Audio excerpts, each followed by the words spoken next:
Nagdesisyon ang Metropolitan Manila Development Authority na manatili si Gabriel Go bilang pinuno ng Special Operations Group Strike Force sa utos ni MMDA Chairman Atty. Don Artes. Isa sa ilalim si Go sa 5 araw na training mentorship coaching hinggil sa pamamahala ng trapiko na nakatuon sa leadership, courtesy, disiplina at espesyal na pagsasanay sa stress at anger management.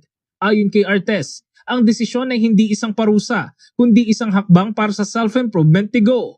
Ang 5 araw na training at mentorship ay pangungunahan ni Edison Ebrija mula sa MMDA Traffic Education Division.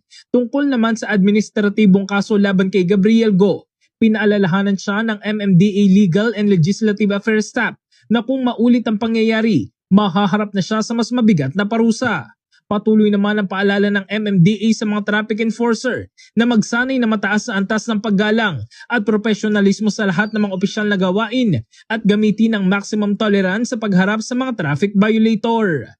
In the heart of changing lives, ako sa Brigada Jigo Custodio ng 105.1 Brigada News of Manila, the Music News Authority.